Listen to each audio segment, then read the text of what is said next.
Sob forte esquema de segurança, Paris vai sediar de 30 de novembro a 11 de dezembro a COP21, a 21ª Conferência da ONU sobre o Clima. O objetivo é fechar um novo acordo internacional aplicável a todos os países para reduzir as emissões de gases do efeito estufa e conter o aumento da temperatura na Terra.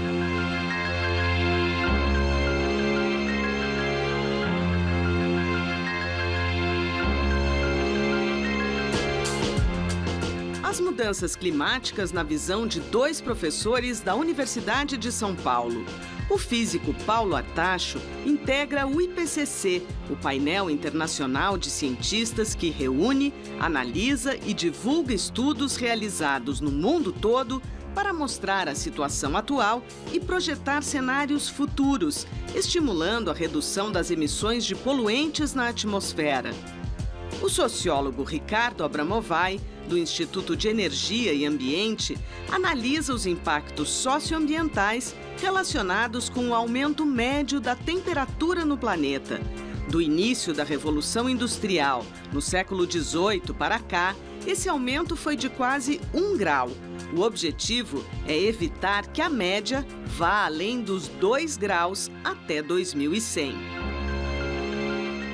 Os países queimam carvão, gás natural ou petróleo para produzir eletricidade. E isto vai ter que ser alterado e para alterar todo o consumo, produção e consumo de energia de um planeta, do tamanho do nosso planeta hoje, isso não é uma tarefa fácil, isso não pode ser feito em 5, 10 ou mesmo em 15 ou 20 anos. Isso vai demorar décadas e nós vamos sofrer o efeito das emissões anteriores a hoje e das emissões que a gente não conseguir reduzir a partir de 2015. Se for além de 2 graus, as consequências podem ser muito mais graves do que o que a gente viu com o furacão Katrina, com o furacão Sandy, com os eventos climáticos que ocorreram em Santa Catarina não faz muito tempo, com a seca na Amazônia. Quer dizer, são eventos climáticos que perturbam a vida social e que, se forem acumulados, podem comprometer muito o processo de desenvolvimento e, portanto, as condições de vida no planeta. A Conferência do Clima das Nações Unidas será em Paris, entre novembro e dezembro.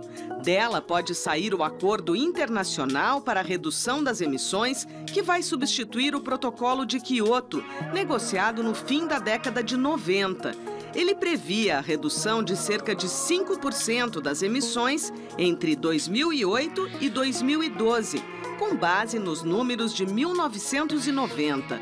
O cumprimento deixou a desejar. A maior parte dos países integrantes da ONU, cerca de 160, responsáveis por mais de 90% da emissão de poluentes no planeta, que vão estar na conferência em Paris, já apresentaram seus compromissos voluntários para a redução de emissões. A média é de 30%, considerando a projeção para 2030 em relação aos níveis de 2005. Parece bom, mas os cientistas alertam que seriam necessários 70% de reduções para que se chegasse a uma estabilização do clima no patamar que ele está agora. O governo brasileiro se propõe a reduzir 38% das emissões. A queda no desmatamento na Amazônia nos últimos anos ajudou, mas é preciso modernizar a geração de energia para a indústria e os transportes. Numa cidade como São Paulo, pressionar para que haja mais metrô, para que haja mais ciclovias, que as pessoas possam se deslocar de bicicleta com menores emissões de gás de efeito estufa.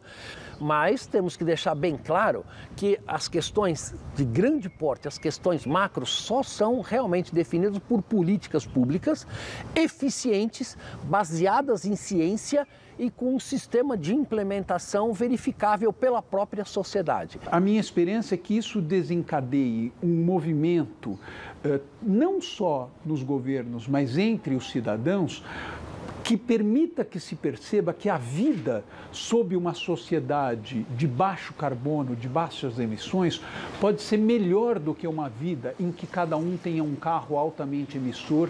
Isso se vê num movimento internacional, sobretudo com relação às cidades, que é o movimento de fazer com que as cidades sejam cidades mais lentas do ponto de vista da circulação dos automóveis, mais interativas do ponto de vista da relação e das pessoas e, portanto, mais humanizadas. É esse movimento que Paris vai estimular que seja fortalecido.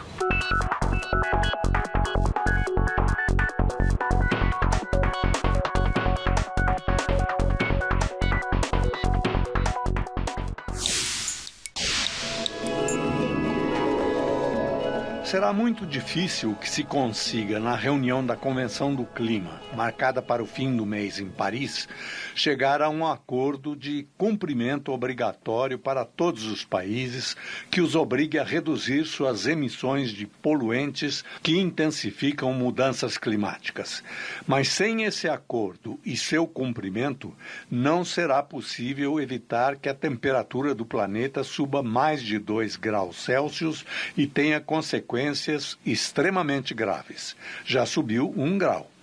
As dificuldades são tão fortes que até contrapõem o presidente Obama ao secretário John Kerry. Obama diz que é a favor e vai à conferência. Kerry já afirmou que não haverá um tratado obrigatório. E ainda é preciso ter a concordância do Congresso norte-americano, onde as resistências são muito grandes. Segundo a Agência Internacional de Energia, será preciso investir mais de 13 trilhões de dólares até 2030 em todos os países para que as emissões de poluentes se estabilizem, principalmente no setor de energia, responsável por 2/3 do aumento. Hoje, os combustíveis mais poluentes, petróleo, gás e carvão, ainda recebem subsídios de 870 bilhões de dólares por ano. Também há muitas resistências na área industrial, onde se teme que haja prejuízos para o crescimento econômico. Pesquisas recentes mostram que no Brasil, 78% das pessoas já se sentem afetadas pelos problemas do clima. E 84% pensam que o poder público faz menos do que devia. Mas as ações são mais do que urgentes para evitar o agravamento dos problemas. O Brasil é um dos países mais afetados por desastres climáticos. Tem mais de 5 milhões de pessoas vivendo em áreas de risco. Precisa reduzir as emissões nos veículos, na indústria, na própria agricultura e na pecuária. Criar legislação mais severa, que preveja a eleição de um conselho em cada distrito com poderes para estabelecer regras e punir faltosos. E tudo com a maior urgência. O Brasil já tem um plano nacional de adaptação à mudança do clima, em 11 setores, mas ainda é muito incipiente.